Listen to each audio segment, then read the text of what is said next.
Bismillahirrahmanirrahim. Alhamdulillahirabbil alamin wassalatu wassalamu ala asyrafil anbiya'i wal mursalin sayyidina Muhammadin wa ala alihi wa sahbihi ajma'in. Amma ba'd. Alhamdulillah thumma alhamdulillah. Malam hari ini kita masuk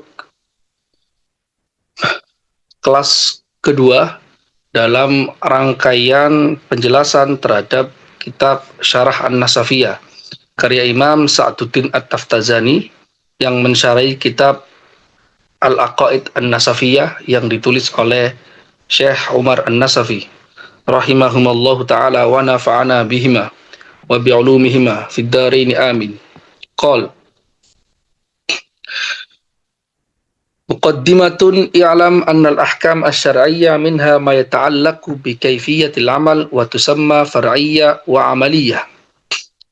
Wa minha ma yata'allaq bil i'tiqad wa tusamma asliyah wa far'iyyah. Kita memasuki, jadi kemarin yang kita bahas pada pertemuan pertama itu adalah yang disebut sebagai Muqaddimah Alkitab. Muqaddimah Alkitab, pengantar sebuah kitab. Muqaddimah Alkitab adalah kalimat-kalimat yang berisi basmalah, kemudian hamdalah, kemudian sholawat dan salam, kemudian juga memperkenalkan nama kitabnya, memperkenalkan nama kitab dan mu'alifnya. Jadi kalimat-kalimat yang ditulis di awal kitab. Kemudian nanti pada pertemuan hari ini kita akan mengenal apa yang disebut sebagai muqaddimah al-ilm, pengantar ilmu. Jadi pengantar kitab dengan pengantar ilmu itu berbeda. Pengantar kitab itu hanya mengantarkan kitab ini. Tapi pengantar ilmu itu sebuah pembahasan-pembahasan yang penting untuk diketahui agar memahami secara tepat, secara akurat, bagaimana ilmu itu bisa dipahami dengan benar. Karena ilmu ini adalah ilmu kalam, maka muqaddimah al-ilm itu maknanya adalah konsepsi-konsepsi yang bisa digunakan untuk membangun pemahaman yang tepat terkait ilmu kalam. Karena ilmu kalam memiliki topik-topik yang spesifik. Yang mana pembahasan-pembahasan ini tidak akan bisa dipahami secara tepat kecuali kita memahami pembahasan-pembahasan sebelumnya. Misalnya ketika kita menyinggung dengan Thariqah Al-Ajam, metodologi ulama ajam dalam membahas ilmu kalam. Itu kita akan mendapati bahwa di dalam ilmu kalam itu ada pembahasan terkait logika. Kemudian setelah itu pembahasan terkait umurul amah atau ontologi. Kemudian pembahasan terkait ilmu al-makulat, terkait kategori. Sebenarnya ilmu ini bukan topik utama dalam ilmu kalam, karena ilmu kalam itu ilmu yang nantinya membahas terkait argumentasi untuk membela kepercayaan agama. Bagaimana kita membela kepercayaan yang diambil dari nas Al-Quran dan juga diambil dari nas sunnah agar bisa melakukan serangan atau pertahanan terhadap serangan dari luar atau orang yang mengkritik kepercayaan kita, baik itu dari kalangan di luar Islam ataupun di dalam Islam. Karena di dalam Islam juga ada kelompok-kelompok yang memang pemikirannya tidak sesuai secara lahiriah dari Al-Quran dan Sunnah. Jadi itu pembahasan terkait zat Allah, sifat yang kita kenal di Indonesia sebagai sifat 20. Nanti ada sifat nafsiyah, sifat salbiyah, sifat ma'ani, dan sifat ma'nawiyah. Itu pembahasan utama di dalam ilmu kalam. Lah, pembahasan sebelumnya ilmu logika, kemudian ilmu kategori 10, ilmu makulat, kemudian ilmu ontologi kalam, ilmu umur lama itu sebenarnya bukan pembahasan ilmu kalam secara langsung, tapi pembahasan muqaddimah al-ilm dari ilmu kalam. Jika kita mengatakan bahwa ilmu kalam topiknya memang adalah pembahasan terkait sifat Allah dan terkait kenabian dan terkait sam'iyat.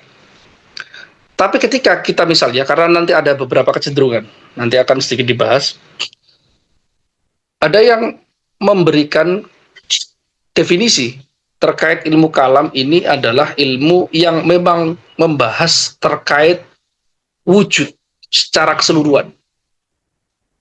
Pokoknya yang dianggap sebagai sesuatu yang eksis, baik itu kaitannya dengan alam semesta, kaitannya dengan Tuhan, kaitannya dengan utusan Tuhan, yaitu Nabi, otomatis sifatnya dibahas dan sebagainya, itu masuk pembahasan.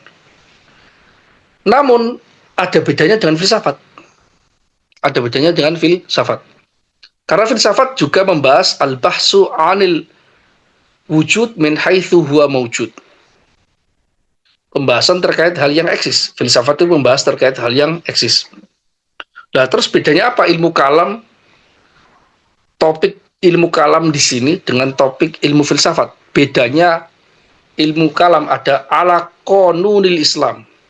Harus berlandaskan dengan metodologi Islam yang mana dia pengambilannya dari Quran, dari Sunnah, dan dari ilmu rasional. Sedangkan filsafat tidak terkait dengan nas Quran, nas Sunnah secara umum. Meskipun pembahasannya sangat mirip, tapi di dalam topiknya itu berbeda. Ya, jadi itu terkait kecenderungan. Jadi kalau menurut pendapat yang kedua ini, bahwa topik ilmu kalam itu adalah terkait semua hal yang berkaitan dengan hal yang eksis, maka muqaddimah al-ilm, pengantar memahami ilmu ini, ilmu logika, ilmu makulat, dan ilmu umur amah atau ilmu ontologi itu bukan termasuk muqaddimah al-ilm, tapi dia masuk pembahasan ilmu kalam, tidak masuk di sampingnya, tapi langsung masuk ke tengahnya. Ya, dan yang dimaksud muqaddimah al-ilm menurut topik ilmu kalam kedua ini adalah terkait definisi, terkait nama sebuah ilmu, definisi ilmu, terkait sejarah atau wadi pencipta ilmu dan sebagainya. Jadi yang kita sebut sebagai al-mabadi al-asyrah. Al-mabadi al-asyrah. Tasawur-tasawur dasar atau konsepsi-konsepsi dasar untuk memasuki sebuah ilmu. Ya. Jadi itu.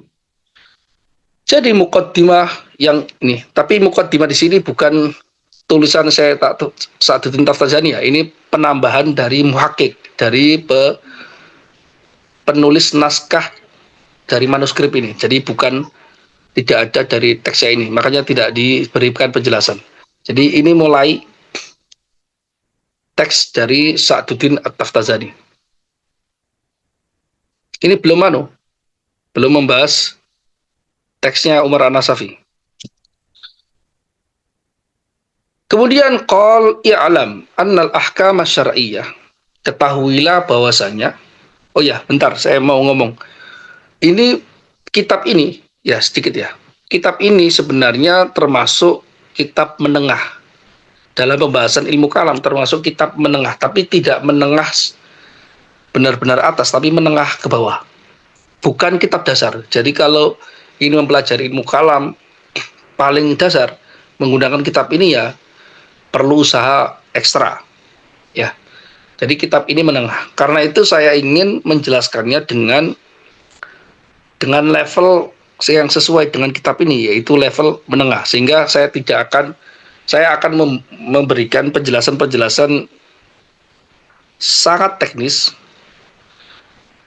tapi tidak terlalu jauh dari teks ini. Jadi bisa kawan-kawan yang mungkin mengikuti saya di dalam daru-daru yang lain, itu bisa ngeceknya di dalam hasiah-hasiah. Hasiahnya banyak sekali, sehingga kalau misalnya saya menjelaskan tidak menggunakan hasiah, itu saya berasa menzalimi kitab ini, karena levelnya itu mulai menengah. Jadi saya akan menjelaskannya dengan level yang layak bagi kitab ini. Karena itu nanti ada sedikit teknis, kemudian agak sedikit analisa menggunakan logika, menggunakan ilmu bahasa, kemudian menggunakan ilmu-ilmu yang lain.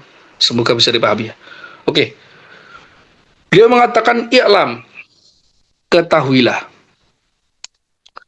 Berarti ini sebuah isyarat bahwa pembahasan yang akan jatuh setelahnya ini adalah pembahasan yang penting. Pembahasan yang penting, makanya menggunakan i'lam. Dan i'lam ini adalah sebuah perintah. Perintah yang maksudnya kita perlu untuk meyakini dengan pasti. Jadi ini ada perintah yang dituliskan di awal menunjukkan ini hal yang penting dan perlu diyakini. I'lam alima kalau di dalam bahasa Arab itu maksudnya meyakini. Fa'lam annahu la ilaha illallah. Ketahuilah bahwa tiada Tuhan selain Allah. Bukan sekedar mengetahui, tapi yakini, karena ilmu itu keyakinan. Kalau di dalam istilah usul fikih dan ilmu kalam, ilmu itu keyakinan. Dan ini juga isyarat bahwasanya yang perlu untuk dilakukan di dalam ilmu kalam adalah mencapai keyakinan tertentu yang disyariatkan di dalam sebuah akidah. Jadi bukan hanya sekedar kita mengkonsepsikan Tuhan, mengkonsepsikan sifat, kemudian kita nggak yakin bahwa Tuhan itu eksis misalnya. Kemudian kita nggak yakin bahwasanya sifat Allah itu ada nggak. Kita masih ragu-ragu, atau kalau dalam bahasa sekarang itu agnostik. Itu tidak bisa. Orang yang agnostik dengan orang yang mengingkari Tuhan itu di dalam ilmu kalam itu sama hukumnya. Yaitu dia tidak masuk kepada keyakinan. Perbedaan antara orang agnostik yang merasa dirinya itu tidak perlu untuk meyakini sesuatu, dengan ateis yang sudah yakin dirinya itu mengingkari sesuatu ini, itu pembedaan yang tidak memiliki efek kalau di dalam ilmu kalam. Kalau di dalam keilmuan terus Islam tidak memiliki efek apapun, karena keduanya tidak memenuhi syarat untuk disebut meyakini hal tertentu, dan keduanya masuk kategori kufur, kategori kafir kalau di dalam kaitannya dengan akidah. Misalnya saya nggak mengingkari Tuhan ada, tapi saya juga nggak yakin Tuhan itu ada. Itu kan dalam bahasa Barat itu kan disebut sebagai agnostik kan. Dia tidak menyerang keyakinan adanya Tuhan, tapi dia tengah-tengah, tidak meragukan sekaligus tidak meyakini. Agnostik ataupun ateis, dua-duanya kafir, dua-duanya kufur kalau di dalam akidah Islam. Namun perlu dicatat supaya tidak terjadi fitnah, bahwa itu adalah statement penghukuman secara ilmu kalam. Ilmu kalam itu menghukumi terkait keyakinan rasional. Dan efek dari penghukuman ilmu kalam itu adalah penghukuman, efeknya itu hanya soal keyakinan. Kita meyakini orang yang tidak meyakini adanya Tuhan, atau meragukan adanya Tuhan, atau tengah-tengah antara Tuhan ada atau tidak ada, itu berarti kufur. Tapi efek di luar itu tidak ada, dalam arti tidak atau belum aktif. Maksud saya aktif adalah misalnya ada orang merasa meyakini dirinya itu ateis sekaligus dirinya itu agnostik. Kemudian ketika ditanyakan kepada saya atau kepada orang yang ahli kalam, dikatakan ya ini kufur. Tidak bisa diambil kesimpulan jawaban ini bahwa dia itu harus kita interaksi dengannya dengan interaksi orang-orang kafir. Itu nggak bisa. Bahkan kalaupun dia meninggal misalnya, kita melarang dia dikuburkan di kuburan orang Islam, itu juga nggak boleh. Kenapa? Untuk efek aplikasi terkait yang lahiriah dilakukan, yaitu yang kaitannya dengan hukum-hukum syariat, itu harus melalui majelis hakim. harus disidang di sana, di majelis hakim, kemudian majelis hakim itu memutuskan secara resmi bahwa orang ini telah keluar dari agama, dihukumi murtad. Ketika sudah keluar ini, maka dia resmi, dia bukan merupakan agama Islam. Walaupun KTP-nya Muslim, dia dianggap murtad, kemudian dia tidak boleh dikuburkan orang Islam. Sehingga justifikasi atau penghukuman yang dilakukan orang mutakalim itu berbeda dengan seorang fakih, ahli fikih. Fikih itu terkait efek-efek di luar, terkait dengan aplikasi kita muamalah dengan dia bagaimana, apakah kita boleh mensolati dia atau tidak, apakah istri dia yang muslimah itu boleh dipisahkan dengan dia atau tidak, itu kaitannya dengan fikih. Kita hanya bisa menghukumi atau bermuamalah dengan dia secara fikih ketika sudah diputuskan di pengadilan. Ini penting ya. Namun ilmu kalam mutakalim tidak berbicara soal itu. Dia hanya berbicara jika, jadi statementnya itu dibuat dalam statement akademik, akademisi yang berbicara soal keyakinan, berbicara soal apa efek rasional ketika seseorang meyakini hal ini atau tidak meyakini hal ini. Efek rasional, bukan efek praksis, bukan efek praktis. Itu berbeda. Ini penting sekali. Karena nanti akan kita banyak menemukan, oh ini kufur dan ini kufur.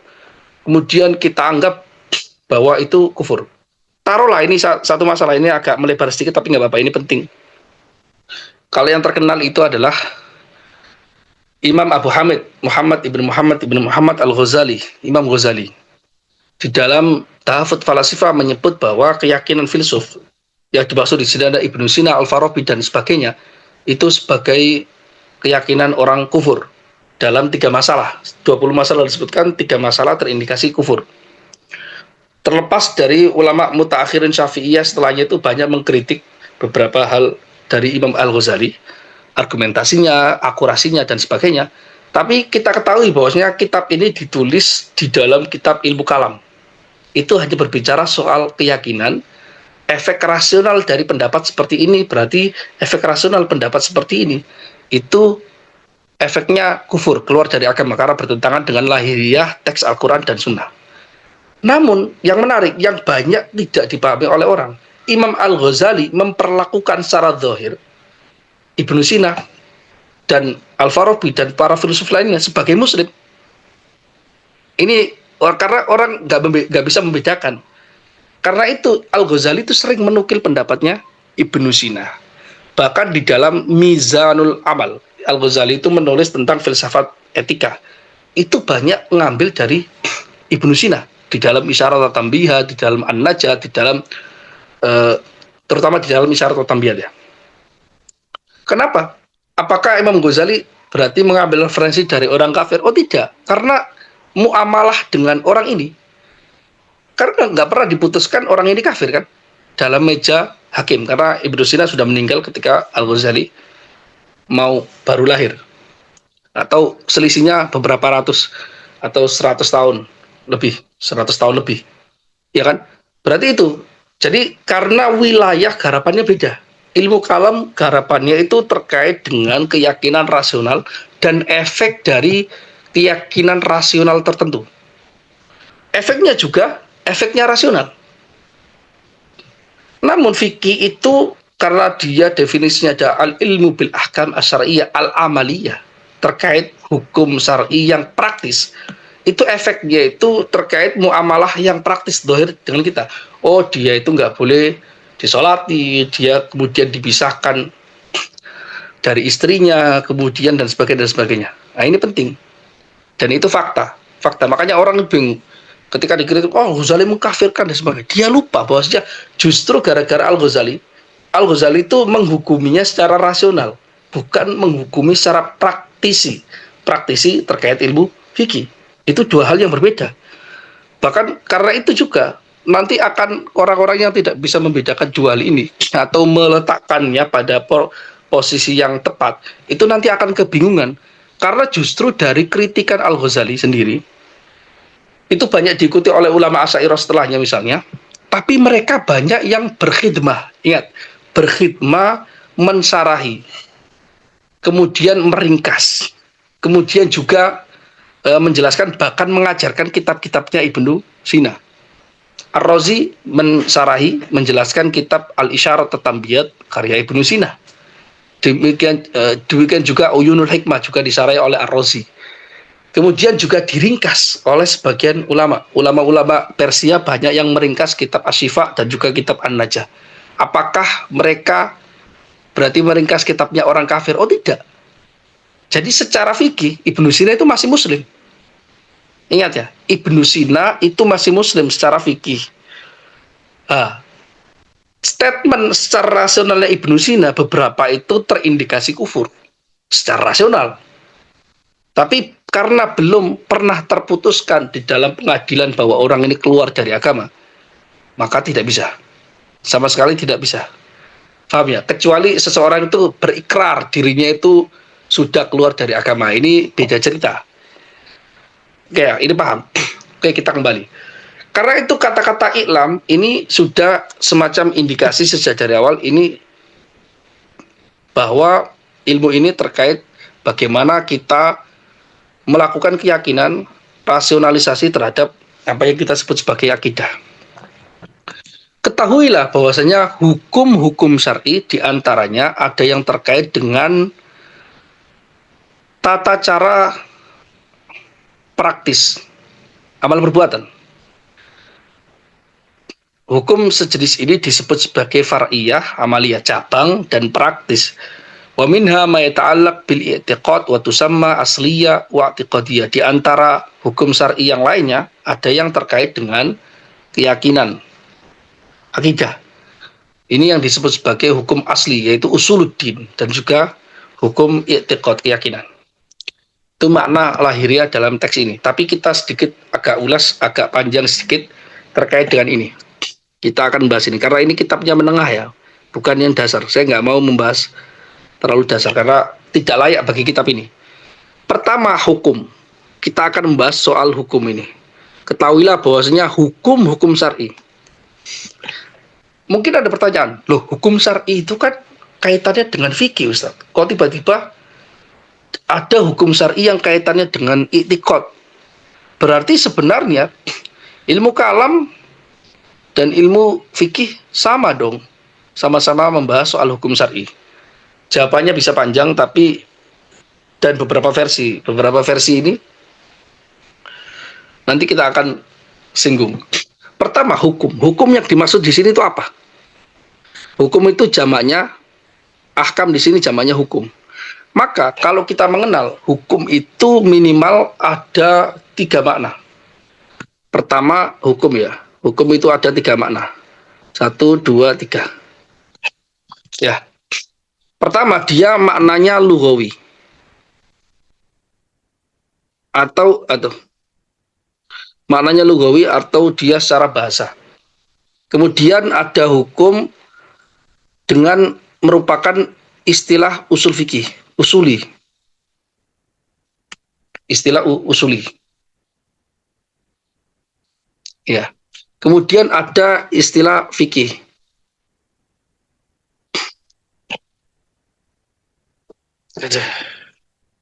Oh, enggak. Ini bukan fikih. Maaf, kebalik, ini keliru. Ini mantiki ya. Balik. Jadi kalau kaitan dengan ini mantiki. Mantik, logika, hukum terkait dengan logika itu justifikasi. Lalu kita mengenal di dalam ilmu mantik itu ada tasawurat sama tasdikot. Tasawur itu konsepsi. Tasdikot itu hukum. Hukum itu justifikasi. Ya. Nah, mereka nyebutnya juga hukum. Al-hukmu. Hukmun mantiki. Kemudian ada yang usuli. Usuli itu usul fikih. Nah, hukum di sini di dalam banyak hasiah disebutkan maksudnya bukan mantiki sama usuli. Karena mantiki ya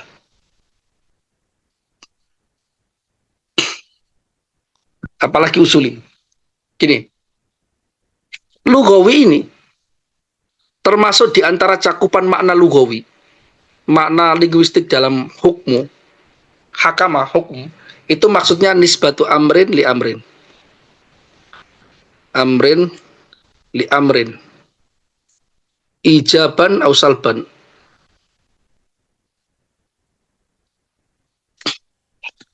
Menisbatkan sesuatu pada sesuatu yang lain, baik itu positif atau negatif. Misalnya kita mengatakan dia berdiri, berarti kan kita menisbatkan mahmul ke maudhu. Berarti misalnya Zaidun qaimun, kita akan menisbatkan qaim, Zaid berdiri, kita menisbatkan qaim ke Zaid kan. Ini disebut mahmul kalau dalam ilmu logika, ini disebut sebagai maudhu. Ya kan? Lah, proses menisbatkannya inilah yang disebut sebagai hukum. Maksudnya saya, karena itu di dalam ilmu balaghah kan ini disebut mahkum sama mahkum alaih kan. Mahkum sama mahkum alaih. Maudhu dan mahmul adalah mahkum alaih sama mahkum bihi. Ya. Berarti kita menisbatkan aktivitas berdiri kepada seseorang, Zaid. Ini lughawi. Jelas ya? Kalau mantiki itu apa? Kalau mantiki, hukum mantiki itu maksudnya adalah tasdik. Tasdik. Makanya sebenarnya kalau belajar ilmu kalam itu harus belajar ilmu logika. Wajib hukumnya belajar ilmu logika. Dan kemudian kewajiban kedua dan ketiganya itu belajar ilmu makulat, ilmu kategori, kemudian belajar ilmu umur lama terkait ontologi, terkait metafisika. Makulat itu adalah ilmu fisika, kemudian umur lama itu adalah metafisika. Hukum makna yang kedua ini adalah hukum mantiki. Mantiki adalah tasdik. Maksudnya tasdik. Tasdik itu kan tasawwur syai' ma'al hukmi. Jadi kita menghukumi ya kan? Kita menghukumi ini. Jadi nisbatnya ini disebut sebagai hukum. Nisbat yang tadi Zaidun qaimun ini disebut sebagai hukum. Dan itu mantiki tasdik. Oke, itu hukum. Kemudian usuli, definisi hukum dalam usuli itu khitabullah al-muta'alliq bi af'alil mukallafin bil iqtida' aw takhir. Ya kan? Audiensi Allah yang terkait dengan aktivitas orang mukallaf yang berkarakter perintah ataupun larangan. Karena itu hukum usuli itu ada wajib, haram, sunnah, makruh, dan mubah. Ya kan? Jelas ya? Jadi hukum itu 3. Hukum itu pemaknaannya dalam hal ini 3. Pertanyaannya, kata-kata hukum di sini itu apakah hukum yang termasuk anggota dari anggota atau individual min ma soduqat. Kalau dalam itu dalam min ma soduqat makna lughawi, min ma soduqati makna lughawi, termasuk individual, anggota, makna secara linguistik. Di antara anggota makna linguistik, jadi personal, aplikasi personal individual di dalam ilmu linguistik, makna secara bahasa dari hukum itu nisbatu amrin li amrin. Pertanyaannya, hukum di sini ahkam asyariyah itu apakah maksudnya adalah individual dari makna linguistik atau merupakan makna hukum secara mantik, logika, atau hukum secara ilmu usul fikih? Jawabannya adalah lughawi, bukan mantiki atau usul fikih. Nanti kita jelaskan. Atau gini, sebagian hasyiah ada yang hanya memperbolehkan hanya lughawi saja. Tapi sebagian hasyiah juga lughawi dan mantiki boleh. Seperti hasyiah Bajuri, hasyiah Ibnu Abi Syarif juga bisa. Tapi ada juga tidak memperbolehkan. Tapi yang pasti tidak boleh itu makna usuli. Oh, ketika ada orang misalnya menjelaskan, hukum di sini adalah khitabullah al-muta'alliq bi af'al mukallafin. Dia nggak lihat konteks kalimat di sini seluruhnya. Bahwasanya ini tidak berbicara soal itu. Kalau berbicara soal itu, kalau kita hukum, kita putus di sini berbicara soal itu, maka dia tidak paham cara membaca kitab. Pasti salah. Pasti ada yang salah. Nanti akan kita terangkan. Ini tidak bisa dimaknai hukum di sini secara makna usuli, tidak bisa. nanti rusak, maknanya akan rusak, maknanya akan rusak. Jelas ya? Oke, kita bersihkan, nanti bisa dicatat lagi kalau mengikuti videonya. Oke. Pertanyaannya, kenapa hukum di sini maknanya adalah nisbatu amrin li amrin, yaitu termasuk individual dari makna lughawi atau afrod dari makna lughawi? Nisbatu amrin li amrin. Karena alasannya, karena ini nantinya ada indikasinya dari sini. Tahu nggak? Karena nanti di paragraf berikutnya ada kata-kata al-ilmu al-muta'alliq bil ula. Ilmu yang terkait dengan yang pertama, berarti ini kan. Ilmu yang terkait dengan pembahasan yang pertama, hukum yang pertama. Ilmu yang terkait dengan hukum yang pertama, itu hukum ini yang pertama, itu disebut sebagai ilmu syar'i wal ahkam. Kalau kita memakai ilmu hukum yang maknanya itu khitabullah, maka makna dari kalimat ini, kalimat yang kedua ini di dalam paragraf kedua nanti akan rusak. Rusaknya gimana? Berarti maknanya adalah ilmu yang terkait dengan khitabullah, ya kan? Ya, ilmu yang terkait dengan audiensi Allah, ya. Itu disebut sebagai ilmu fikih. Ini masih aman. Tapi diatofkan di sini masih nggak aman. Diatofkan di sini nggak aman karena hukum di sini kan hukum ada kalanya amal, ada kalanya tikot. Nanti ilmu kan ini atofnya di sini. Ilmu yang terkait dengan hukum yang kedua ini, ya, maka disebut sebagai ilmu tauhid wa sifat. Pertanyaannya, apakah di dalam ilmu kalam membahas soal wajib, membahas soal sunnah, membahas soal haram, membahas soal mubah? Kan tidak. Jadi ada indikasi ilmu muta'alliq di sini, maka nanti ketika di pembahasan di sini nanti akan jadinya wal ilmu yang terkait al muta'alliq, ya, bi khitabillah.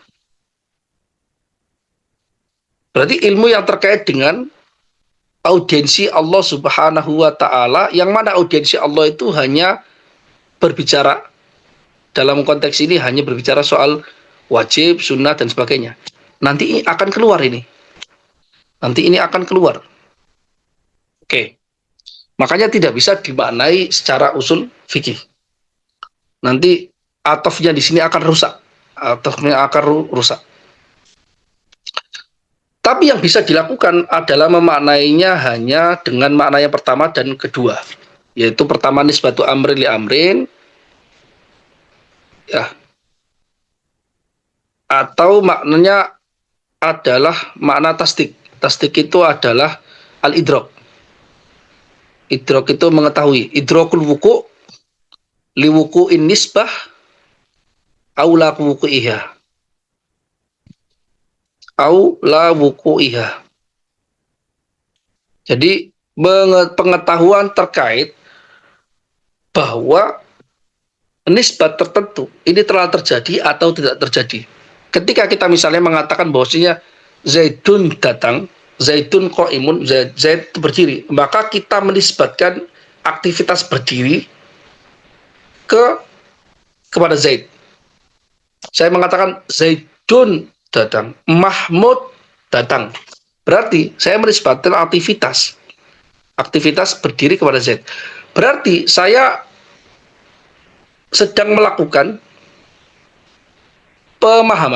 pengetahuan terkait relasi dia terjadi atau nggak terjadi.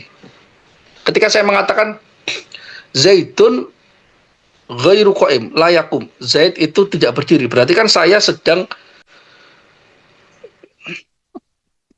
melakukan aktivitas pengetahuan karena saya mengabarkan bahwa dia tidak terjadi. Bahwasanya berdirinya Zaid itu nggak terjadi. Saya mengatakan Zaid tidak berdiri. Berarti kan saya sedang menisbatkan ketidakberdirian kepada Zaid. Berarti Zaidun tidak berdiri. Ini yang dimaksud sebagai tasdik dalam persoalan ini. Ya,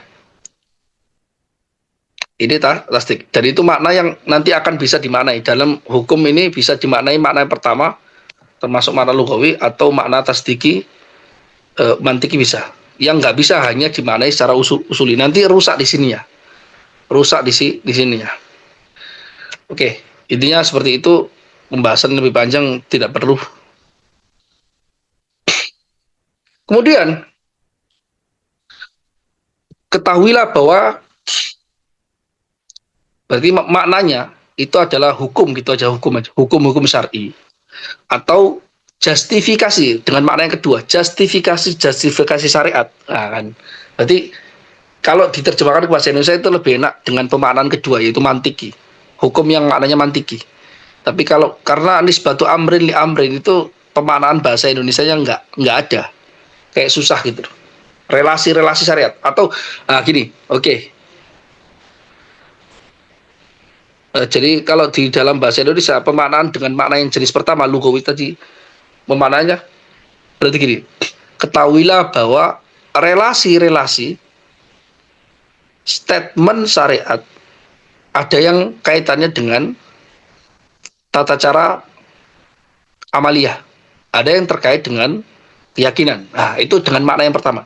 Tapi kalau penerjemahannya dengan makna hukum yang kedua, yaitu makna mantiki, maka kita, dan makna hukum di sini adalah tasdik atau justifikasi, maka kita bisa menerjemahkan ketahuilah bahwasanya justifikasi syariat di antara ada yang terkait dengan tata cara perbuatan, ada juga yang terkait dengan keyakinan. Kenapa kok nggak disebut hukum syar'i saja? Karena nantinya umumnya kalau di Indonesia hukum syar'i itu maksudnya adalah makna usuli, yaitu khitabullah, audiensi Allah kepada hambanya yang mukallaf yang terkait dengan perintah atau larangan, yang mana itu ada 5, wajib, sunnah, mubah, makruh, haram. Itu saja. Itu yang kita kenal di dalam istilah hukum. Kalau biasanya lebih familiar gitu aja. Oke. Ketahuilah bahwasanya justifikasi syariat. Ya, oke. Sekarang saya agak teknis sedikit, nggak apa-apa. Syariat di sini maksudnya apa? Hehe. Ada 2 hal. Syariat di sini maksudnya apa? Oke. Syar'i itu ada kalanya gini. Sesuatu yang syar'i itu maksudnya biasanya 2. Asyariyah kalau di dalam kitab ya. Itu ada kalanya maksudnya 2. Ma'khudzah terambil dari syariat, minas syariat. Pembahasan itu diambil dari syariat, maka kita menyebutnya adalah syar'i. Ada kalanya syar'iyah itu maksudnya ma yatawaqqafu alaihi asyar'u.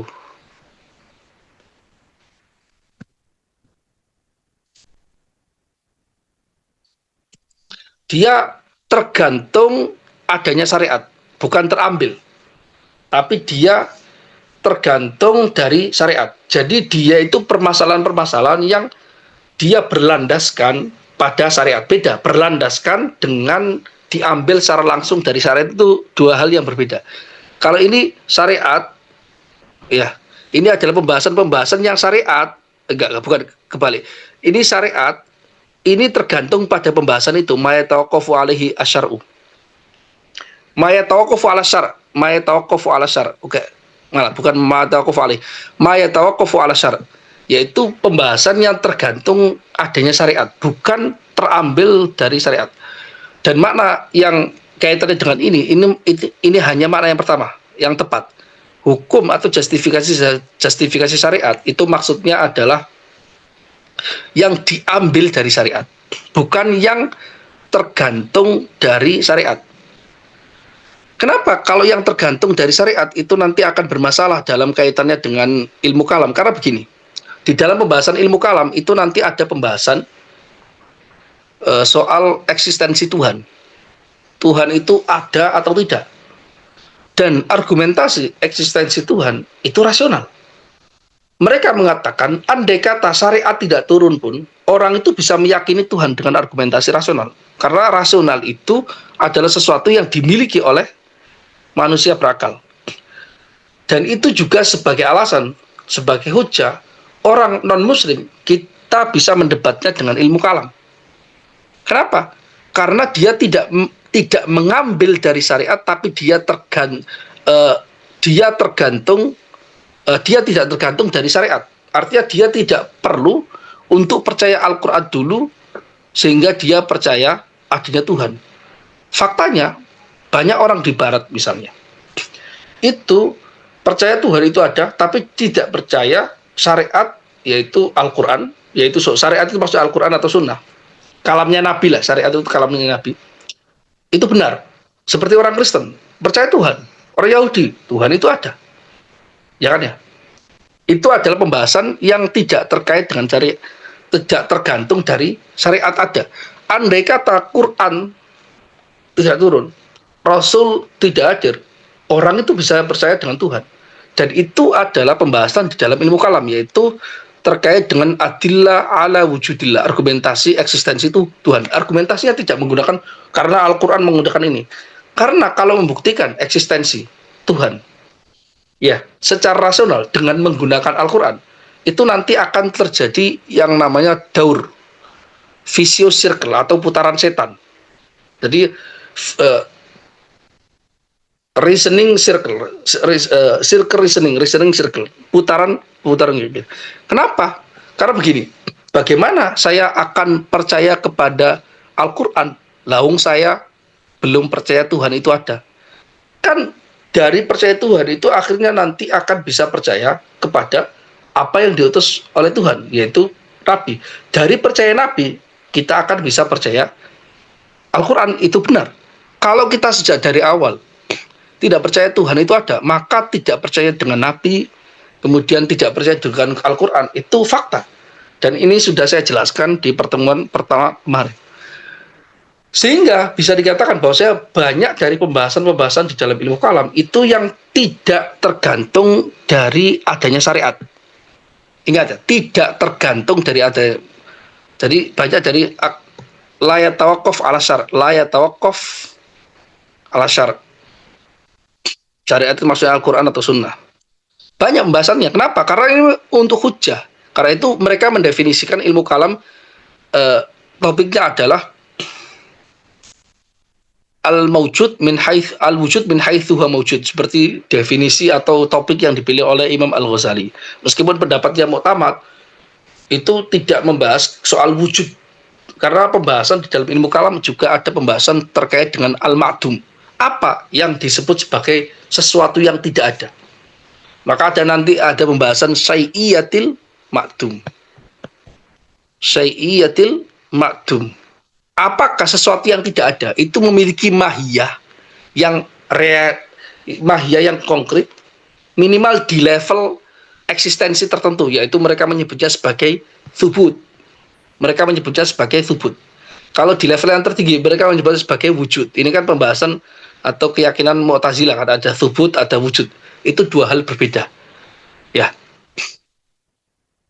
Topik di dalam ilmu kalam ada pembahasan babnya, syai'iyatul ma'dum itu ada.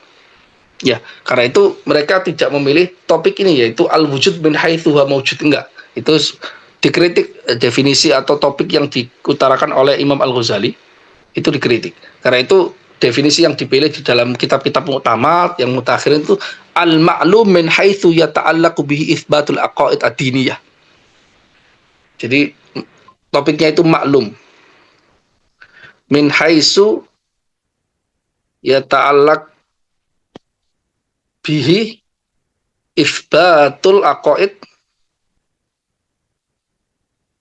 ad-diniyah. Sesuatu yang diketahui atau sesuatu yang merupakan objek ilmu Allah. Nah, ini objek ilmu Allah. Dari sisi dia terkait dengannya aktivitas membuktikan akidah agama. Karena kita ketahui bahwasanya objek pengetahuan Allah itu kan mencakup semua hal. Allah itu mengetahui hal yang wajib, yaitu mengetahui dirinya sendiri. Allah juga mengetahui hal yang mungkin, yaitu mengetahui semua alam semesta ciptaannya. Juga Allah mengetahui hal yang tidak eksis atau mustahil eksis. Itu disebut sebagai mustahil.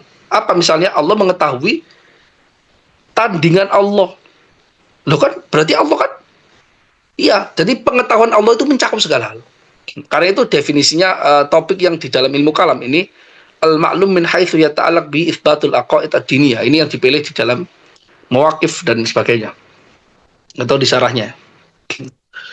Oke. Berarti Pak, pembahasan di dalam ilmu kalam itu banyak sekali. Karena itu kata-kata syariah ya tadi kita kembali. Kalau dimaknai dengan makna yang kedua ya ma yatawaqqaf wala syara'.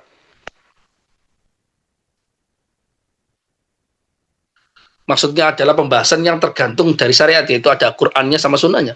Maka nantinya pembahasan ilmu kalam banyak yang keluar dari cakupan ini. Padahal kitab ini sedang membicarakan soal ilmu kalam. Kok ini kita maknai dengan pemaknaan yang mengeluarkan seluruh pembahasan di dalam ilmu kalam, kan aneh. Makanya itu kalau orang pokoknya syar'i gitu aja, berarti dia nggak baca hasyiah atau dia ilmunya kurang dalam sehingga dia tidak bisa membedakan dua hal yang berbeda ini. Ya, karena itu para ulama mengatakan syariah di sini harus dimaknai dengan ma'khudha minasyar'. Diambil dari syariat, itu dua hal yang berbeda. Diambil dari syariat kenapa? Karena misalnya gini. Lah, apakah eksistensi Tuhan bisa diambil dari syariat? Bisa. Karena inspirasinya dari sana. Agar dia bisa dianggap akidah Islam itu dia harus ada tekstual, pembahasan sam'iyat, pembahasan soal keyakinan terkait hari akhir, keyakinan kehidupan setelah kematian, atau terkait kenabian, atau juga terkait dengan sifat Allah, zat Allah, dan sebagainya. Itu harus diambil dari syariat agar apa? Liu tadabiha, agar dianggap muktamad. Kita nggak bisa menciptakan, membuat-buat baru soal sifat Allah Subhanahu wa Ta'ala lebih dari apa yang tertulis dalam Al-Quran dan Sunnah. Itu nggak bisa. Minimal dalam secara derivasi saja. Karena itu, lah kan dengan demikian kita membatasi sifat Tuhan. Padahal Tuhan itu kan tidak zat yang tidak terbatas. Zat mutlak yang tidak terbatas. Kita bukan membatasi sifat Tuhan yang 20 kayak atau 7 atau 8, bukan. Kita menetapkan 7 itu adalah sifat yang terperinci. Kenapa terperinci yang perlu kita yakini? Karena memang dia tersebut di dalam Al-Quran Sunnah secara tekstualnya. Maka kita buktikan. Namun untuk mengcover bahwa Tuhan itu tidak terbatas, kita juga perlu meyakini, yaitu keyakinan secara global. Karena tidak ada argumentasinya di dalam syariat. Secara global kita meyakini Allah itu bersifatkan dengan segala kesempurnaan dan ternafikan dari segala kekurangan. Allahu muttasifun bikulli kamal wa munazzahun an kulli naqais. Allah itu bersifatkan dengan segala kesempurnaan, juga ternafikan dari segala sifat kekurangan. Apapun itu, baik yang kita ketahui atau tidak kita ketahui, baik itu disebutkan dalam Al-Quran atau tidak disebutkan di dalam Al-Quran. Karena tidak semua hal disebutkan dalam Al-Quran. Ya kan?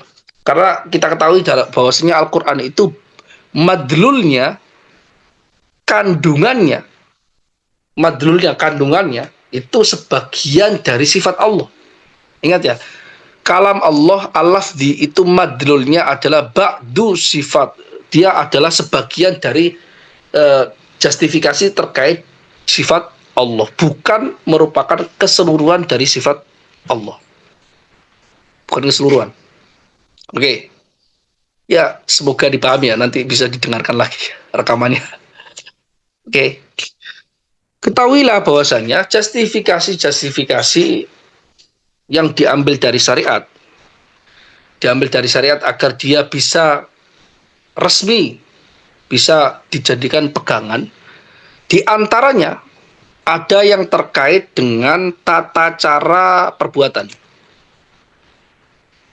Kenapa tata cara kok nggak menggunakan sifat saja, Ustadz? membingungkan kok menggunakan kaifiyah, karena maksudnya gini, maksudnya kaifiyah amal ketika kita dikatakan ini kan pembahasan soal fikih kan, pembahasan soal fikih. Maka ketika ada orang yang bertanya, kaifa as-salat? Bagaimana salat itu? Kita menjawabnya as-salatu wajibah. Salat itu wajib kan? Wajibah.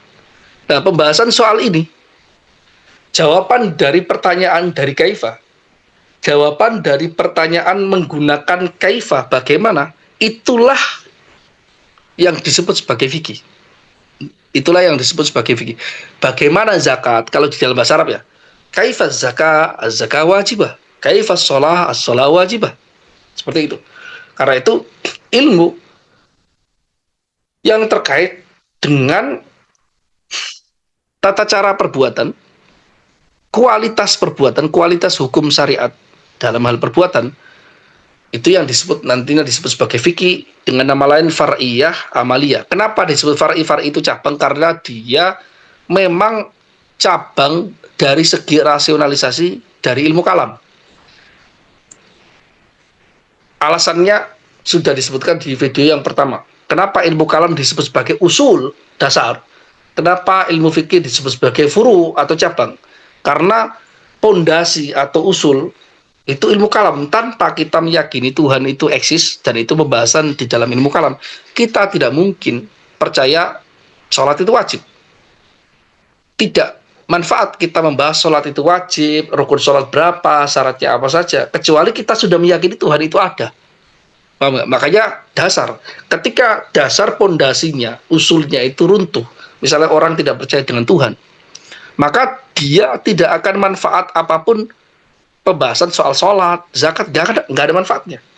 Sama sekali nggak ada manfaatnya, karena semuanya itu dibangun dari hal itu. Karena itu, alasan itu, maka fikih itu disebut sebagai far'i. Itu sama, jadi hukum-hukum atau justifikasi yang diambil dari syariat yang terkait aktivitas ini disebut sebagai justifikasi yang diambil dari syariat itu dianggap sebagai cabang, yang terkait dengan amal perbuatan dianggap sebagai cabang karena dia memang secara rasional dia cabang dari atau dia perkembangan turunan dari ilmu kalam, turunan dari ketika kita sudah meyakini ilmu kalam. Itu alasan mengapa disebut sebagai far'iyah. Kemudian disebut sebagai amaliyah karena fikih memang hanya terkait tentang pembahasan amaliyah praktis yang zahir, bisa dilihat, bisa diraba, yang bisa dipanca indera. Bisa dipanca indera. Ya Ustaz, ada kok pembahasan di dalam fikih itu yang tidak bisa dipanca indera. Apa itu? Niat, bahkan menjadi syarat dari sebuah ibadah. Niat.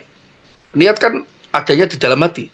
Wan niyya mahalluha al-qalb. Niat itu letaknya ada di hati. Itu kan bukan amaliyah praktis, amaliyah yang zahir. Jawabannya ada dua. Karena para ulama ada yang mengatakan bahwasanya ini sebenarnya masuk pembahasan akidah, tapi dimasukkan ke dalam ilmu fikih karena apa? Karena darurat.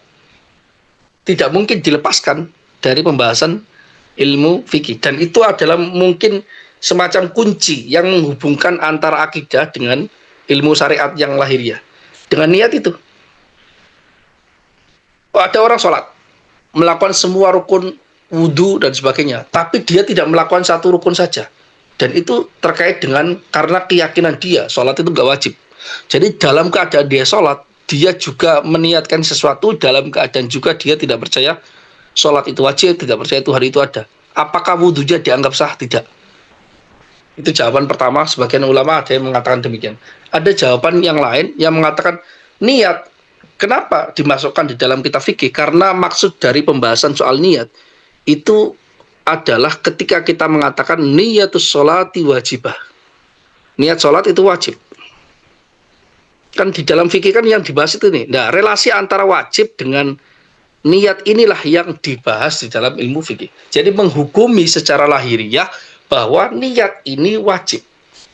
Relasinya, bukan pembahasan soal niatnya. Kalau niatnya secara langsung itu bukan pembahasan ilmu fikih sama sekali. Nggak bahas itu di dalam ilmu kalam atau malah ilmu tasawuf. Itu kaitannya dengan ilmu tasawuf. Jelas ya? Itu alasan mengapa. Dan karena itu fikih disebut sebagai ilmu tentang amaliyah karena dia membahas soal praktis. Pembahasan yang praktis. Oke. Wa minha, dan di antara justifikasi yang diambil dari syariat ada yang terkait dengan keyakinan. Keyakinan ini bisa dimaknai secara bentuk fiil, perbuatan, yaitu terkait dengan meyakini sesuatu, atau dimaknai dengan bil mu'taqad, dengan objek dari apa yang diyakini. Dua-duanya bisa. Jadi ilmu yang terkait dengan kita berkeyakinan itu bagaimana, atau yang terkait dengan konten dari keyakinan kita, itu dua-duanya disebut sebagai ilmu kalam. Dua-duanya disebut. Jadi baik itu dianggap sebagai bil itikad atau bil mu'taqad dengan konten keyakinan kita, itu dua-duanya disebut sebagai ilmu kalam. Bisa, dua-duanya, tidak ada masalah. Wa tusamma asliyatan wa i'tiqadiyan.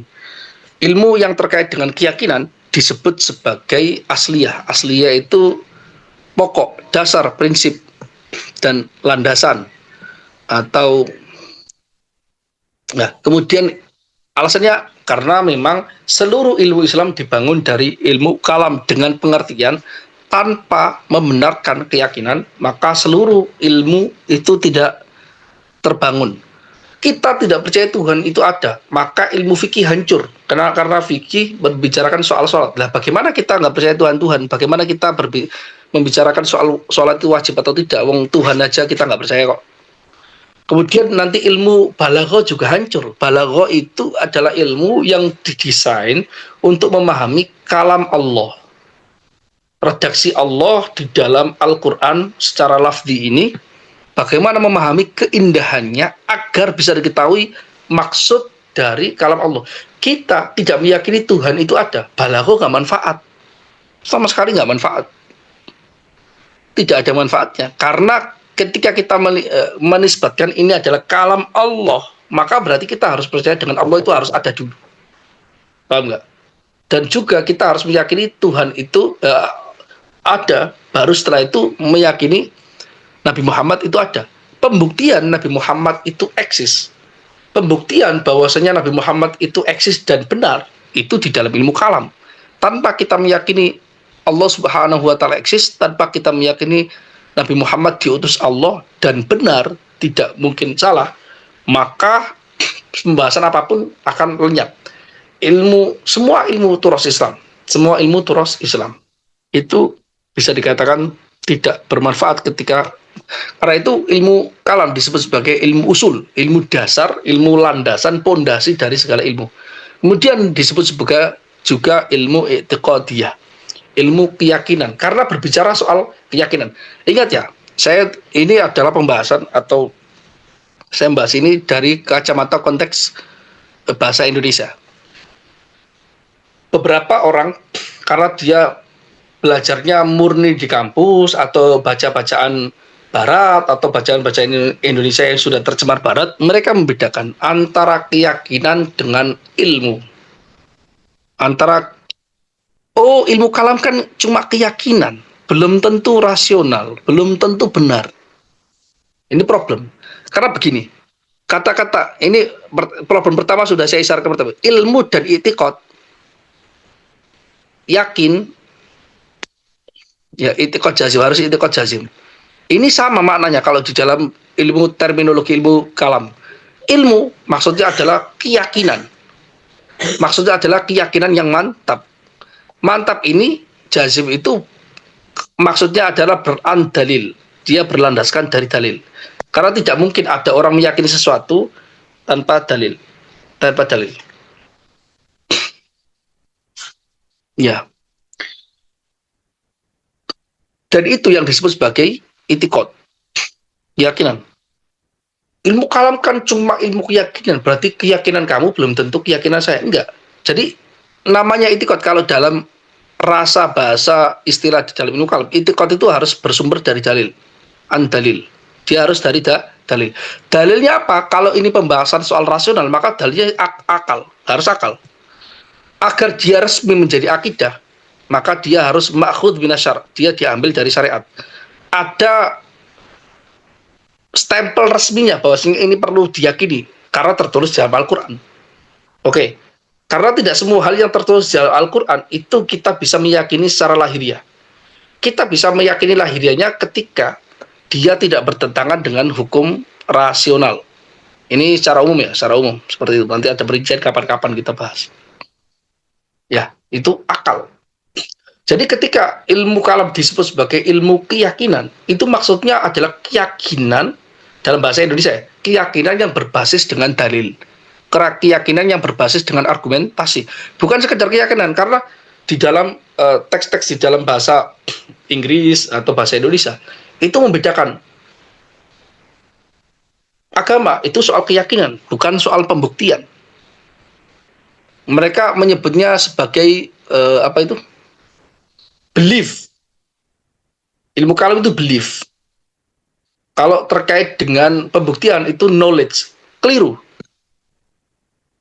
Ya, akidah itu percaya, iman kepada Allah, iman kepada Allah, iman billah, percaya kepada Allah, itu bukan percaya keyakinan itu saja dalam bahasa pengertian bahasa Indonesia, tapi dia knowledge. Kalau dalam bahasa Inggris knowledge itu adalah hasil yang didapatkan dari apa? Dari argumentasi. Karena objeknya itu tidak terkait dengan sesuatu yang materi secara murni, atau memang ada yang non materi sama sekali, keyakinan non materi, maka dia pembuktiannya itu tidak menggunakan atau tidak murni berbasis indera. Nanti akan dibuktikan bahwasanya sumber atau ilmu pengetahuan yang atau sumber jalur orang muslim mendapatkan pengetahuan itu 3. Orang barat itu hanya mengambil 1 saja, kadang 2, kadang 1. Kalau kita itu sumbernya wahyu, akal, dan juga hasil tangkapan panca indera.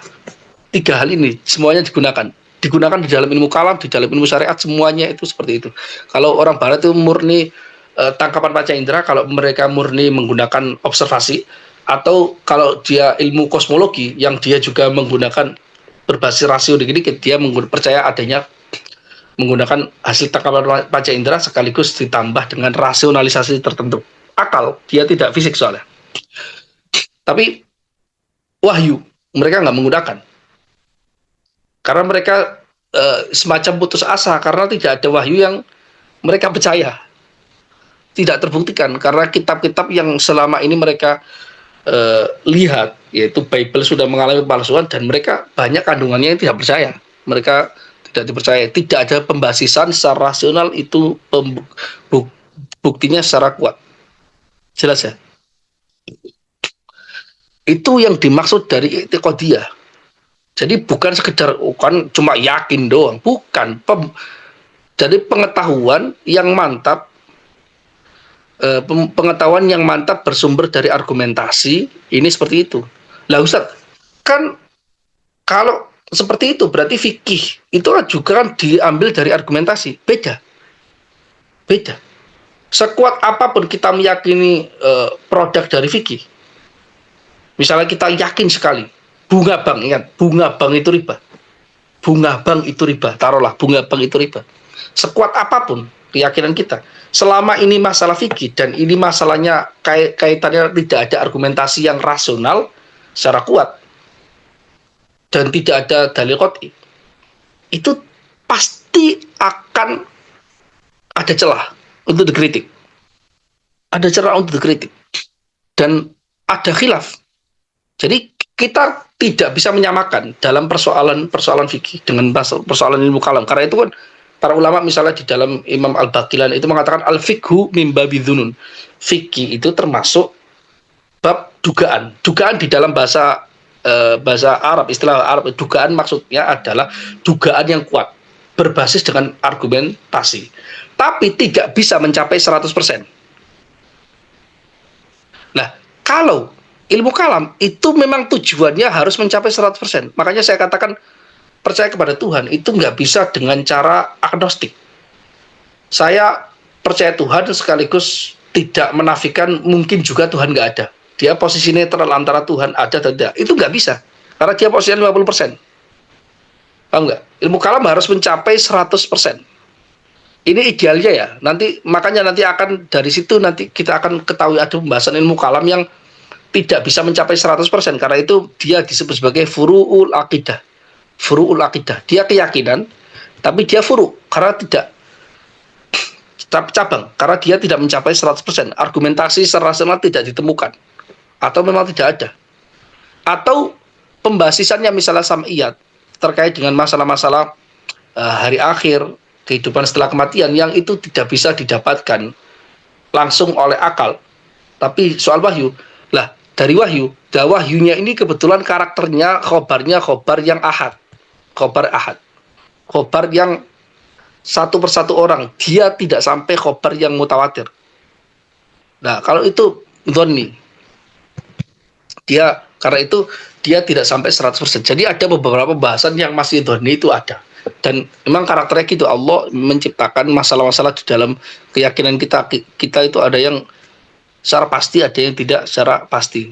Dan kita harus tahu karakternya. Jadi tidak semua apa yang kita sebut sebagai pengetahuan agama itu satu level di dalam keyakinannya, di dalam kekuatan argumentasi untuk mendapatkan knowledge di sana. Itu tidak satu level. Sama sekali tidak satu level. Ini penting ya. Tapi di dalam ilmu kalam itu berusaha untuk mencapai level yang paling kuat, yaitu 100% itu. Oke. Kemudian wal ilmu al muta'alliqu bil ula yusamma ilma syara'i wal ahkam. Ilmu yang terkait dengan hukum syariat, yang hukum-hukum ini, justifikasi terhadap syariat yang pertama ini disebut sebagai ilmu syariat dan hukum. Sedangkan nanti ilmu yang terkait dengan yang kedua, yaitu terkait dengan keyakinan, ini disebut sebagai ilmu tauhid dan sifat. Nanti akan membahas soal tauhid dan sifat saja. Ya. Oke, kita bahas sedikit soal ilmu. Ingat ya, ini menengah ke bawah sih, belum sampai ke atas. Ilmu itu kalau di dalam pembahasan yang dimaksud sebagai ilmu untuk menyebut sebuah fan ilmu, ilmu fikih, ilmu tasawuf, ilmu balaghah, itu selalu maknanya adalah 3. Ilmunya saja lah, bukan terusannya. Pokoknya ilmu al muta'alliq bi kaifiyatil amal, ilmu yang terkait dengan amal perbuatan. Nah, itu ilmunya selalu ada 3. Maksudnya idrok, ya, idrokun jazim. Idrok maksudnya tasdik, idrok atau tasdik, idrok atau tasdik di sini. Kemudian masail, pembahasannya, kontennya itu apa saja. Kemudian malakah. Malakah itu adalah idrok, tasdik yang ketika terus-menerus dilakukan, maka dia akan menjadi malakah. Kaifiyah rasikha fin nafsi. Dia menjadi sebuah bentuk yang benar-benar mengakar di dalam hati, di dalam otak, sehingga ketika mengeluarkannya tidak perlu berpikir lagi. Ringan untuk dikeluarkan. Itu malakah. Malakah itu dengan cara kita tasdik berkali-kali kita lakukan terus-menerus, idroknya, pengetahuannya kita latih terus-menerus menjadi malakah. Sehingga misalnya orang itu bangun tidur, ditanyai soal ja'a zaidun, kenapa zaidun? Oh, itu fa'il. Itu nggak perlu mikir lagi, itu udah menjadi malakah. Nggak ketukar. Oh, ja'a zaidun, zaidunnya jadi maf'ul, itu nggak akan ketukar.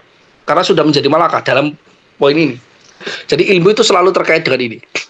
Jadi karena itu definisi para ulama ketika mendefinisikan sebuah ilmu itu mengikuti pola ini. Ada kalanya mendefinisikan dengan ini, tasdik, ada kalanya langsung masail, ada kalanya malakah. Tapi malakah jarang digunakan, tapi sudah dimaksudkan. Biasanya digabungkan sama ini. Maksudnya idrok itu hanya ini. Tujuannya mencapai malakah, tapi awalnya tasdik. Jadi relasi antara tasdik atau idrok dan malakah itu relasi pemula atau pengantar sampai ke tujuan. Malakah itu mencapai tujuannya. Kalau itu pengantarnya. Tapi ala kulli hal ketika disebut ilmu itu maksudnya 3 hal ini. Ya. Contohnya begini, di dalam usul fikih aja, yang saya ingat soalnya. Ketika mendefinisikan usul fikih, misalnya Imam Baidawi misalnya di dalam Minhajul Usul itu mendefinisikan usul fikih dengan ma'rifatu dalail fikih. Ada ma'rifah. Apa yang disebut sebagai usul fikih dan seterusnya dan seterusnya. Apa yang disebut sebagai usul fikih? Imam Baidawi mengatakan ma'rifatu dalail fikih. Mengetahui dalil-dalil fikih ijmalan secara global. Oke, mengetahui dalil-dalil fikih ijmalan. Kata para ulama, ma'rifah di sini maksudnya idrok, maksudnya tasdik. Mengetahui. Artinya bukan sekedar mengetahui secara konsepsi, tasawur. Karena ilmu itu selalu tasdik. Ilmu tidak mungkin tasawur. Ilmu fan ya, ilmu fan. Ilmu yang ada pembagian antara ilmu tasawur, ada tasawur dan tasdik itu ilmu sadats. Namanya al-idrok sadats atau idrok mutlak. Tapi bukan dalam pembahasan ini. Tidak terkoneksi atau tidak relate dengan pembahasan kita. Karena pembahasan saya ilmu di sini maksudnya sebuah fan, sebuah apa yang disebut sebagai ilmu fikih, ilmu kalam dan sebagainya. Makanya ilmu ta'alik, ilmu yang terkait dengan justifikasi syariat. Oh. Kemudian, nah berarti ini menggunakan pola definisi dengan pemahaman al-ilmu huwa al-idrok atau huwa tasdik. Berarti maksudnya at-tasdiku bidala il-fikih ijmalan. Justifikasi terkait argumentasi fikih secara global. Harus justifikasi, harus mantap. Itu yang disebut sebagai ilmu. Sehingga orang dikatakan, orang itu menguasai ilmu usul fikih, dia harus di level justifikasi. Harus di level justifikasi, bukan hanya konsepsi. Bukan hanya konsepsi atau tasawur. Gambaran-gambaran doang. Enggak. Itu pola pertama dari makna ilmu yang pertama. Pola yang kedua yaitu ketika menggunakan definisi yang tadi kan ilmu itu ada ya polanya ilmu huwal masail. Masail. Yang kedua ini masail. Maka masail maksudnya adalah kontennya. Pembahasan yang terkandung di dalamnya. Maka misalnya di dalam Jamul Jawami, saya Tajuddin As-Subki itu mendefinisikan usul fikih dengan definisi yang berbeda dari Imam Baidawi. Beliau mendefinisikan usul fikih dengan ini. Iya kan? Usul fikih dengan apa? Dalail. Langsung dalail aja. Usul fikih huwa dalailul fikih. Ijmalan, langsung. Ma'rifatnya dihapus. Alasannya kalau di penjelasannya karena andai kata kenapa mengetahui dalil itu bukanlah usul fikih? Karena andai kata pengetahuan orang seluruh dunia itu hilang, maka usul fikih tetap menjadi usul fikih. Walaupun tidak ada yang mengetahui, usul fikih tetap menjadi usul fikih. Walaupun nggak ada yang tahu. Karena idrok, tasdik, itu terkait orang yang mengatakannya.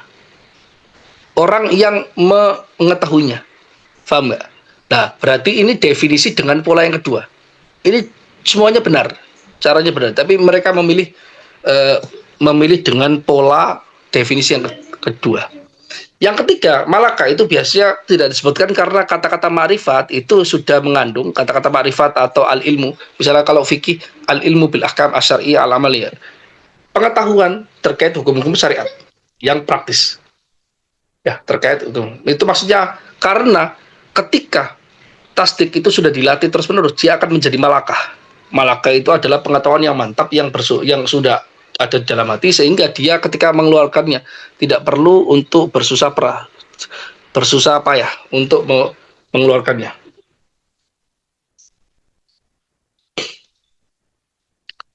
Jelas ya? Itu jelas.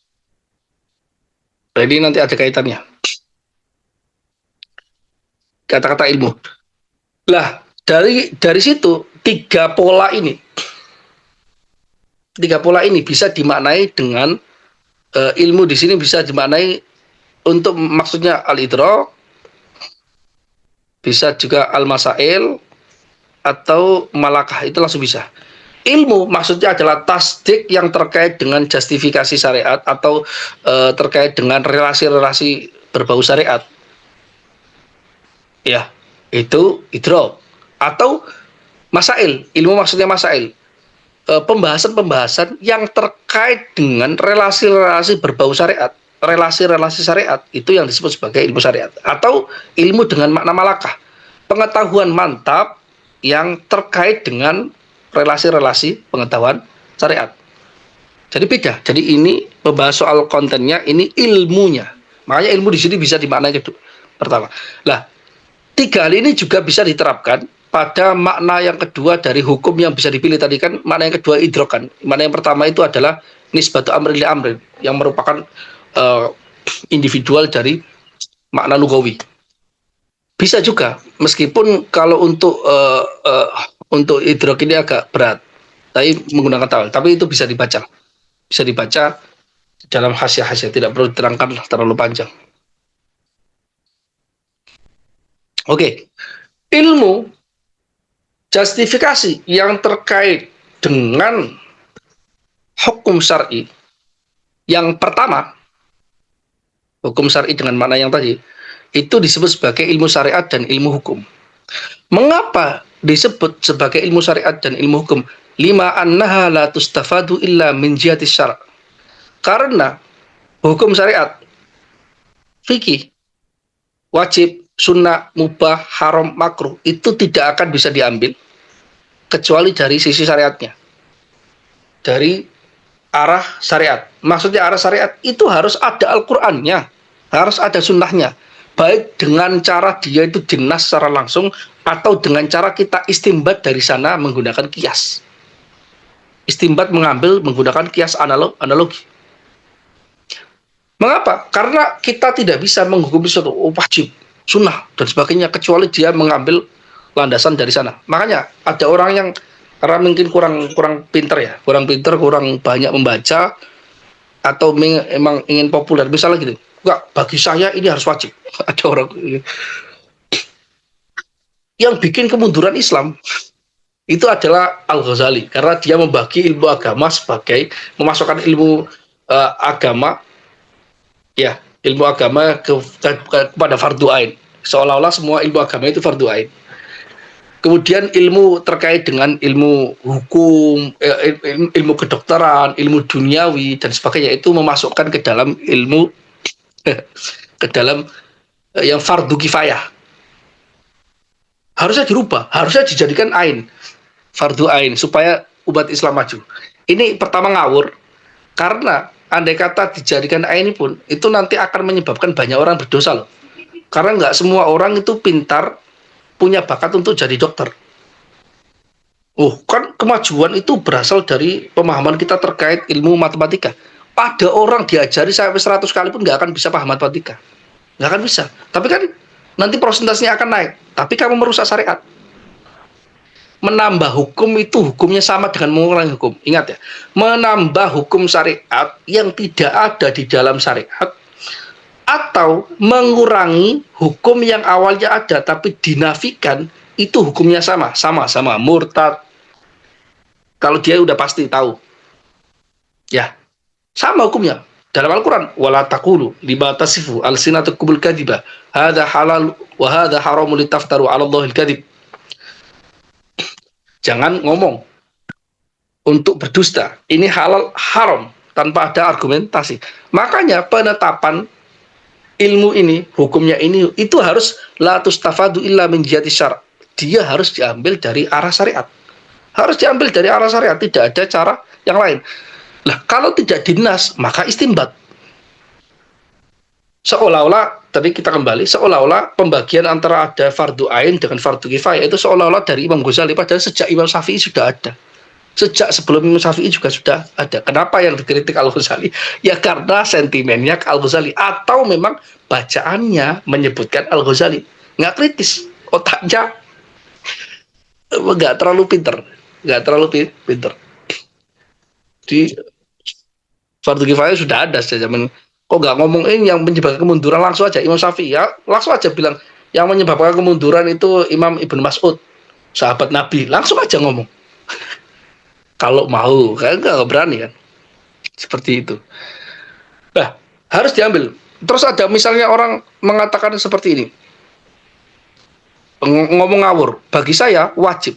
Tapi kalau dia memaknai wajibnya secara syariat ya. Bagi saya, misalnya itu minum aqua itu haram. Minum aqua itu haram. Saya ini contoh nyata bukan saya ngarang, tapi saya tidak perlu nyebut nama. Minum aqua itu haram karena dia merusak lingkungan. Taruhlah gitu. Karena perusahaan ini banyak menzalimi para pekerjanya, maka kita membantu itu, maka minum aqua itu haram. Minum aqua itu nggak ada dalil syariatnya yang menegaskan dia haram, nggak ada. Kalau dimutlakan itu masalah hukumnya, hukum syariat itu nggak boleh. Itu nggak boleh. Harus ada dalilnya. Baik itu dalilnya ternas di dalam syariat secara langsung atau istinbat dari sana. Makanya ketika misalnya, oh ini itu haram, maksudnya adalah di dalam kondisi ini. Di dalam kondisi ini. Makanya itu berbahaya. Apalagi dalam kasus-kasus sekarang ini. Boykot produk-produk ini. Boykot McDonald. Boykot KFC yang produk-produk itu harus dipahami dengan konteks bahwasanya itu ada aliran dana ke sana yang ada hubungannya dengan membantu orang kufur, orang kafir menzalimi orang Islam. Di konteks sekarang ini, ingat, sekarang ini itu hukumnya haram karena bantuan sekecil apapun dalam proses ini akan menguatkan musuh. Tapi kalau itu dimutlakkan, tidak dibatasi dengan konteks ketika itu menzalimi, dengan cara mengatakan pokoknya diharamkan. Kenapa? Supaya produk lokal itu semakin kuat. Taruhlah kayak gitu. Jadi motif-motif yang baik sebenarnya, tapi dia menggunakan istilah-istilah syariat dengan makna syariat. Bagi saya, supaya umat Islam kaya, kita bikin aja hukum wajib menggunakan produk syariat, tapi tanpa dilandasi dengan pemahaman yang bersumber dari Al-Quran dan Sunnah. Itu murtad, sama, hukumnya sama persis dengan mengurangi Al-Quran. Jadi hukumnya orang yang misalnya nggak percaya dengan hukum Tuhan, terus mewajibkan sesuatu yang dia tidak haram atau tidak wajib, itu sama hukumnya, sama di dalam syariat sama, karena dia tidak mengambil dari arah syariat. Makanya pembuktian dia itu hukum ini masuk kategori fikih, itu wajib, sunnah, itu prosesnya panjang sekali. Para ulama harus paham soal bagaimana Al-Quran, sunnah, argumentasinya, hadisnya bagaimana, pemahamannya bagaimana, menggunakan piranti usul fikih, panjang sekali. Oke, ini adalah ilmu syariat. Mengapa ini ilmu fikih, ilmu syariat disebut sebagai ilmu syariat? Karena dia tidaklah diambil kecuali dari arah syariat. Wala yasbiku al-fahmu inda itlaqil ahkam illa ilaiha. Pemahaman itu tidak langsung muncul ketika menyebut kata-kata ilmu ahkam, kecuali maksudnya adalah ilmu syariat atau ilmu fikih ini. Jadi ketika disebutkan hukum, maka maksudnya ya hukum syar'i. Di dalam pembahasan ilmu turas ya, hukum itu hukum syar'i, dan itu maksudnya pembahasan ilmu syariat, ilmu fikih. Karena saking kuatnya ketika dimutlakan. Seperti itu. Ini pengantar saja supaya kita mengetahui terkait relasinya posisi ilmu kalam dengan ilmu fikih. Namun pembahasan selanjutnya ini masuk ke pembahasan ilmu kalam. Wabithaniyati, maksudnya ilmu yang terkait dengan yang kedua. Jadi ini ada ataf terhadap dua makmulain. Kalau di dalam fikihnya itu dia ini ataf dari sini, berarti dia melangkai banyak hal. Ini nggak disebutkan, ini nggak disebutkan. Ini sahih, cara penulisan seperti ini benar menurut sebagian ulama nahwu, dan itu yang benar. Ada yang mengatakan itu tidak boleh, karena dia mengatufkan dengan melangkai banyak hal. Tiba-tiba wabithaniyah, nah ini terus kemudian ini ilmu tauhid, ini melangkai ini sama sekali sini. Jadi seolah-olah kalimatnya wabithaniyah dengan yang kedua ilmu tauhid, dan maksudnya ilmu yang terkait dengan hukum yang kedua adalah disebut. Jadi ini ada fiilnya, ya. Ini fiilnya nggak disebutkan, ini nggak disebutkan fiilnya. Itulah pembahasan tentang, tapi tidak perlu dibahas. Jadi melangkai dua langkah. Jadi ada yang diatofkan. Tapi kalau pemahaman untuk menjelaskan harus dimunculkan semuanya supaya kita paham. Ilmu nahwu itu untuk memahaminya itu. Wabithaniyati, Maksudnya ilmu yang terkait dengan ahkam syariah yang kedua, yaitu yang terkait dengan itikad ini, disebut yusamma. Jadi dia maf'ul yang diatofkan ataf. Disebut ilmu tauhid dan sifat. Jadi penyebutan hukum-hukum syar'i yang terkait dengan keyakinan itu disebut sebagai ilmu tauhid dan sifat. Ustaz, kok disebut sebagai ilmu tauhid dan sifat, kok nggak ilmu kalam? Nanti dibahas. Itu disebut sebagai ilmu kalam. Alasannya lima anna dzalika asyraf asharu mabahithihi wa asyrafu maqasidihi. Kenapa? Karena ilmu tauhid dan sifat, dua hal ini itu pembahasan yang paling masyhur, paling populer. Dan bahasan pokok yang paling mulia. Kenapa populer? Nah, ini popularitas di dalam statement dia paling populer ini perlu kita bahas. Perlu kita bahas. Kalau kita menganggap bahwasanya topik ilmu kalam itu adalah logika, termasuk logika juga, terus kemudian makulat, kemudian umur amah, kemudian ilahiyat, nubuat, sam'iyat, itu adalah semuanya topik dalam ilmu kalam karena menggunakan topik yang muktamad bahwa al-ma'lum min haitsu yata'allaq bi itsbatul aqaid ad-diniyah, sebagaimana itu dipilih di dalam mawaqif maqasid dan sebagainya. Maka sudah pasti pembahasan soal sifat, pembahasan soal tauhid itu adalah pembahasan yang paling populer. Buktinya banyak kitab yang dituliskan untuk membahas soal itu saja. Misalnya di dalam Sanusiyat, kitab-kitab Sanusiyat, Imam Sanusi, Umul Barohin, Sugro, Al-Wusto, Al-Kubro, Al-Muqaddimat. Itu pembahasan soal itu, pembahasan soal sifat ma'ani. Sifat ini, sifat ma'ani, sifat ma'nawiyah dan sebagainya. Itu pembahasan populer.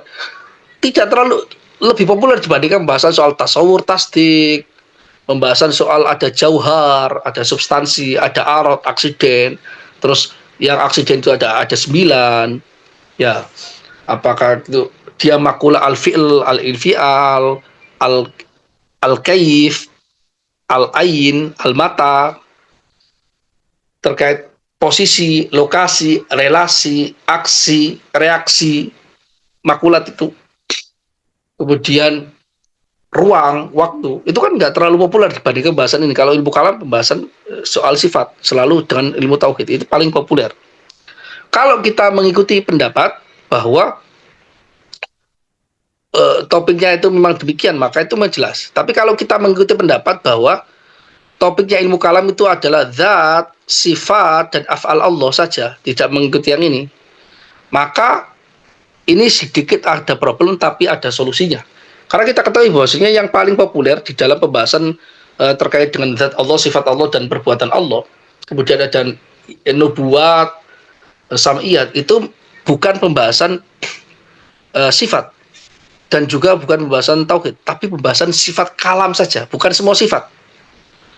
Hanya sifat ma'ani yang merupakan kalam, atau sifat ma'nawiyah yang kaunhu mutakaliman. Itu yang paling populer. Banyak terjadi fitnah di zaman generasi salaf sampai lama sekali, efeknya itu sampai sekarang. Maka bahkan itu disebut oleh para ulama termasuk asharul mabahith fi ilmil kalam huwa mabhath sifati al-kalam.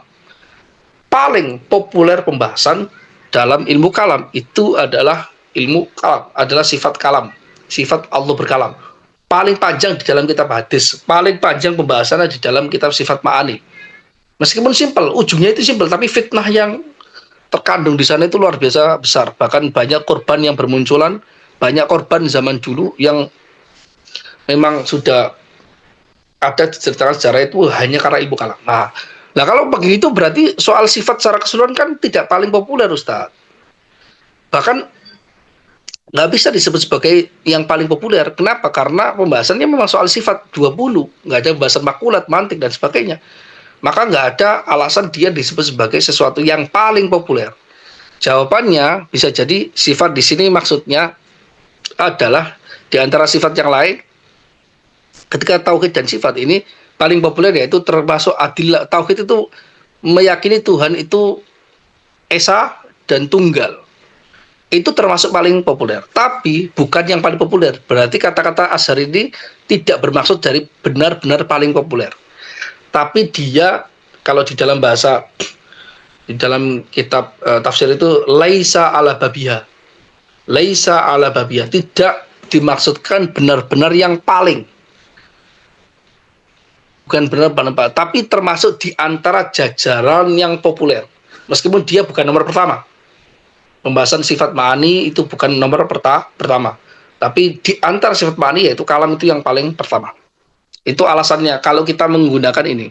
Nah, kalau menggunakan pendapat yang utama topiknya ilmu kalam memang secara keseluruhan ini semuanya, maka pembahasan soal sifat-sifat ma'ani memang paling populer dibandingkan yang lain terkait eksistensi Tuhan. Tuhan Isa memang paling populer. Makanya disebut sebagai ilmu tauhid dan sifat. Kemudian wa asraf maqasidi, dan juga disebut tauhid dan sifat itu termasuk pembahasan inti yang paling mulia. Kenapa yang paling mulia? Karena tauhid terkait dengan zat Allah, mengesahkan zat Allah tunggal, dan juga terkait pembahasan sifat Tuhan. Segala hal yang terkait dengan Tuhan dan sifatnya itu menjadi akan mulia. Ya kan? Lianna jihadal asyrafiyah itu jihad ya ta'allaq bidzatillahi wa sifatihi. Alasan dia menjadi lebih paling mulia karena dia itu terkait dengan Tuhan dan sifat. Pembahasan soal mantik, makulat itu tidak lebih mulia karena dia topiknya itu pembahasan makhluk. Sedangkan pembahasan yang paling mulia itu justifikasi yang terkait secara langsung dengan Tuhan. Karena yang paling mulia itu Tuhan. Makanya itu dia pembahasan disebut tauhid ini karena tauhid dan sifat, karena itu pembahasan yang paling mulia. Sehingga ilmu kalam disebut sebagai ilmu tauhid dan sifat karena itu termasuk pembahasan inti yang paling mulia. Oke, sampai di sini dulu pertemuan ini. Silakan kalau ada pertanyaan. Sudah 1,5 jam.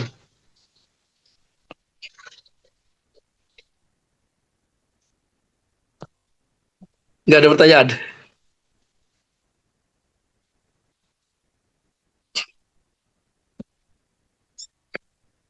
Oke, kalau tidak ada pertanyaan tidak ada masalah. Ini direkam, nanti kalau ada pertanyaan bisa disampaikan. Kalau yang sudah join di grup-grup itu bisa disampaikan di grup. Oke, terima kasih. Semoga bermanfaat. Wallahul muwaffiq. Ila aqwamit thoriq. Assalamualaikum warahmatullahi wabarakatuh. Waalaikumsalam warahmatullahi wabarakatuh. Oke.